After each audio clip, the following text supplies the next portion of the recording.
आप already selected ma'am. अगर उस रिसोर्स की डायरेक्ट बात करें कि आपने क्या फॉलो किया था मेंस और प्री को इंटीग्रेट करके, क्योंकि इससे आपका क्वेश्चन आंसर भी अलग दिखेगा दूसरों से, तो पॉसिबिलिटी बढ़ जाती है कि अच्छे मार्क्स मिलेंगे। नहीं, इस बार तो नर्वसनेस था कि ऑलरेडी है सिलेक्टेड, तो थोड़ा अच्छा परफॉर्मेंस की उम्मीद है। हेलो हाय एवरीवन, कैसे हो आप सब। यूपी पीसीएस का इंटरव्यू कंटिन्यूअस चल रहा है, उसी कड़ी में एक मैम और बाहर आई है। चलिए इनसे डिटेल डिस्कस करेंगे कि इनका यूपी पीसीएस की जर्नी कैसी रही, साथ ही इनका इंटरव्यू कैसा हुआ और साथ ही वो क्या मैसेज देने वाली है 2024 और 25 वालों के लिए।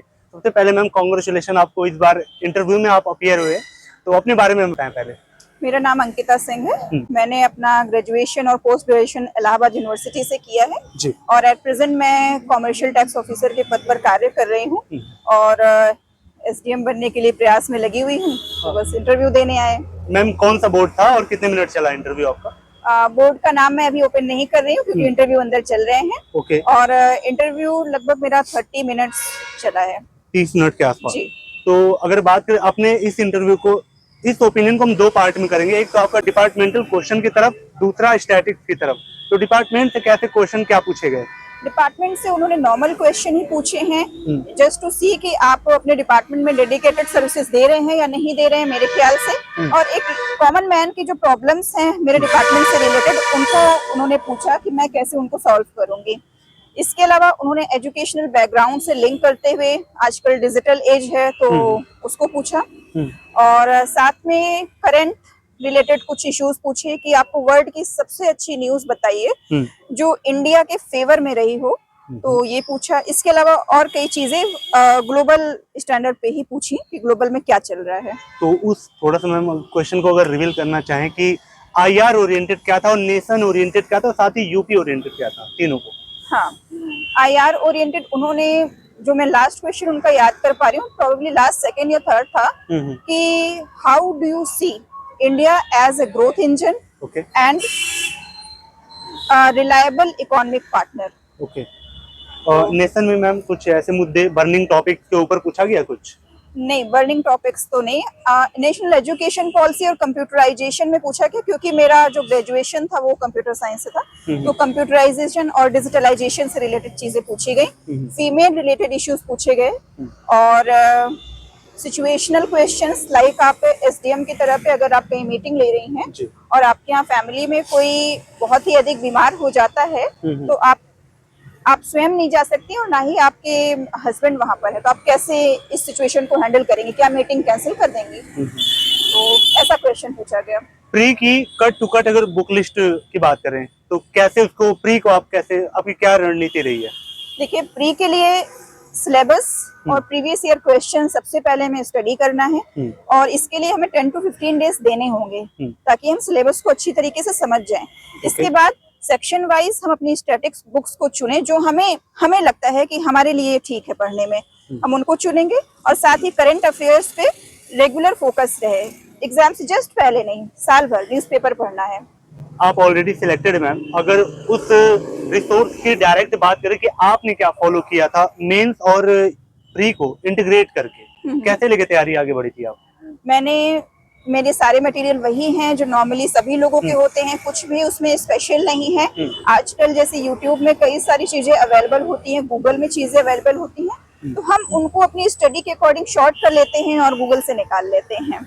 और स्ट्रेटेजी है रिवीजन बहुत करना है और अपने एक शॉर्ट नोट्स पीटी के लिए बनाने हैं और मेंस के लिए भी रिवीजन आपको करना है, तो नोट्स आपके अकॉर्डिंग होने चाहिए। कुछ चैनल सजेस्ट करेंगे, यूट्यूब चैनल जो आप फॉलो करती थी या लगता है कि बेनिफिशियल हो सकते हैं एक कैंडिडेट के लिए? मैं किसी भी चैनल को सजेस्ट नहीं करूंगी क्योंकि ये आपके अपने कन्वीनियंस पे है। हिंदी, इंग्लिश, जो भी आपको अच्छा लगे, जो चैनल आपको लगे कि ये ट्रस्टवर्दी है और मेरे नॉलेज में और इनहेंसमेंट हो रहा है, तो आप उसी को फॉलो करें। 5वां और 6ठा पेपर के लिए आपने क्या किया था?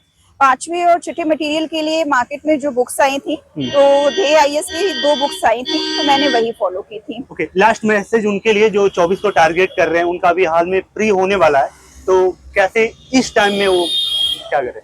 देखिए, क्योंकि अभी रिजल्ट डिक्लेयर नहीं हुआ है, तो हम में से हो सकता है कई लोग जो पीटी में अपीयर होंगे, तो स्ट्रेटजी है कि 2 मंथ्स रिमेनिंग है, हमें लग जाना है और रिवीजन पार्ट पे बहुत फोकस करना है, साथ में करंट अफेयर्स।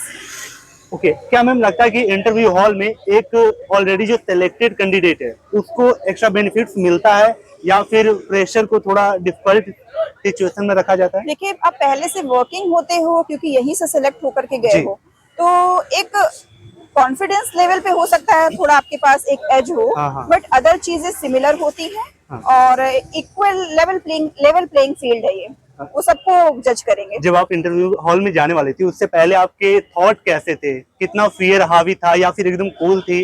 कैसे अपने आप को बैलेंस किया था आपने और क्या सोचा था कि अंदर जाके मैं कैसे प्रेजेंट करने वाली हूँ खुद को? क्या सोच रही थी? हमेशा बस यही सोचे कि जो होगा अच्छा होगा और जो होता है वो अच्छे के लिए होता है, बस यही सोचा था। Wish all the best ma'am. मैं उम्मीद करूंगा कि इस बार का अटेम्प्ट आपका लास्ट और साथ ही आप एसडीएम की पोस्ट पाए। होप गाइस ये वैल्यूएबल लगी हो वीडियो, कैसी लगी कमेंट करके बताएं। साथ ही अगर कोई डाउट हो तो कमेंट में करें ताकि मैं अगले कैंडिडेट से पूछ पाऊँ। सर सबसे पहले आपको कांग्रेचुलेशन एंड अपने बारे में पहले बताएं। मेरा नाम विकास कुमार यादव है। मेरा ग्रेजुएशन IIT ग्वालियर से इंफॉर्मेशन टेक्नोलॉजी में हुआ है। जी। करेंटली मैं नायब तहसीलदार के पोस्ट पे तैनाती है मेरी। ओके, जब आप इंटरव्यू हॉल में जाते हैं तो वो पहले वो माहौल बताइए, क्या नर्वसनेस वगैरह था? क्योंकि ऑलरेडी आप सिलेक्टेड हैं तो मे भी ना रहा हो, बट कैसा रहा बताइए। नहीं, इस बार तो नर्वसनेस था कि ऑलरेडी है सिलेक्टेड, तो थोड़ा अच्छा परफॉर्मेंस की उम्मीद है, इस वजह से था थोड़ा। 5th और 6th पेपर डिसाइडिंग इस बार हो सकता है, तो उसके लिए सर क्या अरेंज रहा है आपका? 5th रैंक को 6 क्वेश्चन इस बार तो काफी वेग था, तो ज्यादातर पढ़ने से ज्यादा आपको वहाँ पे ऑन द स्पॉट सोचना था कि क्या लिखना है, क्योंकि मटेरियल उतने अच्छे मिल नहीं पाए थे मार्केट में। उम्मीद करते हैं कि आगे अच्छे मटेरियल होंगे। ओके, स्टैंडर्ड बुक सब लोग को पता है कि भाई लक्ष्मीकांत पढ़ना पॉलिटी के लिए या स्पेक्ट्रम पढ़ना हिस्ट्री के लिए, उसके साथ जो सप्लीमेंट्स होते हैं इसको कैसे यूटिलाइज किया? आपको लगता है कि जरूरत पड़ती है सप्लीमेंट की आपको एक अच्छा आंसर डिजाइन करने के लिए? हाँ, सप्लीमेंट्स की तो जरूरत होती है, कोई चीज पूरी तो होती नहीं है, आपको अपने अनुसार उसको चेंज करते रहना चाहिए। क्योंकि आपका क्या रहा था वैल्यूएशन? वैल्यूएशन में करता रहता था कि जो चीजें नहीं मिल रही है न्यूज़पेपर से तो उसको लिखने की प्रयास करता था, क्योंकि इससे आपका क्वेश्चन आंसर भी अलग दिखेगा दूसरों से, तो पॉसिबिलिटी बढ़ जाती है कि अच्छे मार्क्स मिलेंगे। इस पूरे प्रिपरेशन के दौरान जो आपके मार्क्स कट होते हैं, इसको सर थोड़ा समराइज करें उन एस्पिरेंट के लिए जो नहीं जानते, कहाँ कहाँ पे कट होते हैं आपके मार्क्स? मेरे मार्क्स तो राइटिंग थोड़ी सी खराब है, और ऊपर से ये है कि थोड़े से ये है कि कभी कभी करंट के मुद्दे छूट जाते हैं, मतलब आंसर्स में लिख नहीं पाते हैं, तो ये 2-3 चीजें रहती हैं। इंटरव्यू हॉल में क्या हम बाइलिंगुअल दे सकते हैं या फिर अगर आपकी इंग्लिश है तो इंग्लिश ही देना है, हिंदी है तो हिंदी देना है, या बोल सकते हैं अपने? नहीं, बाइलिंगुअल ही चलता है। बाइलिंगुअल चलता है, पहले प्रेफरेंस भरनी नहीं होती कि आपको इंग्लिश में ही देना है? नहीं, बाइलिंगुअल चलता है। लास्ट मैसेज उन एस्पिरेंट के लिए क्या जो 2024 को टारगेट कर रहे हैं पहली बार?